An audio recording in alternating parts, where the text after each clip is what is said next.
किसी नगर में एक सेठ रहता था। वो बहुत धनी था और दुनिया के हर आशो आराम की चीज़ें उसके पास थी। लेकिन उसमें एक बहुत बड़ी कमी थी कि वह दान पुण्य करने से और लोगों की सहायता करने से, जो उसके वश में थी, जो उसके अधिकार में थी, उनसे वह बहुत दूर रहता था। एक बार उस गांव, उस देश में थोड़ी सी अकाल पड़ी और अकाल पड़ने के चलते गांववासी उस सेठ के पास पहुँचे। लोगों को ये उम्मीद थी कि सेठ उनकी मदद करेंगे, उनकी सहायता करेंगे, लेकिन सेठ ने उनकी मदद नहीं की, इनकार कर दिया।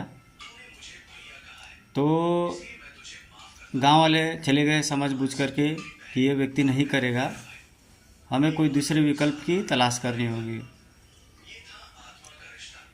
तो उस सेठ को रात को सपने में किसी दिव्य आत्मा का दर्शन हुआ। उसने समझाया कि अगर तुम चाहते हो अपनी सुरक्षा और हर तरह की चीज़ों को बचाव संरक्षण चाहते हो तो लोगों की थोड़ी बहुत सहायता किया करो।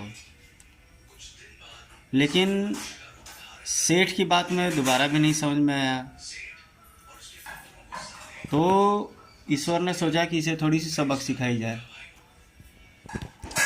भगवान ने सोचा कि इसे धन का अहंकार हो गया या ये सामाजिक चीज़ों में या जो ये कर सकता है उन चीज़ों में भी यह भागीदारी या सक्रियता रूप से नहीं आ रहा है।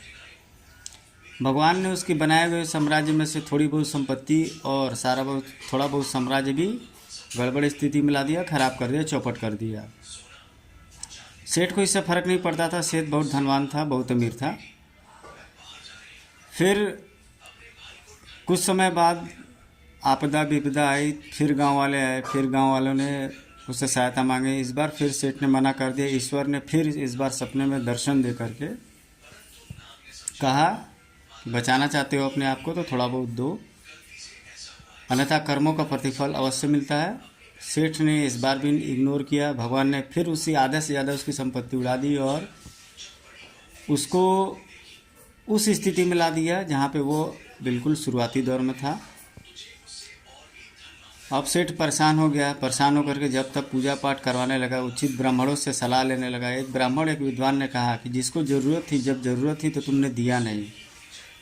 अब जिसने सारे संसार को बनाया है और जिसने सारे चीज़ों को दिया है, वो अब अपनी चीज़ों को ले रहा है तो तुम्हें कैसा पछतावा या कैसा पश्चाताप। सेठ को अपनी गलती का पश्चाताप हुआ और दोबारा से उसने कुछ कार्यों को करना स्टार्ट कर दिया। लेकिन इस बार ईश्वर की प्लानिंग दूसरी थी।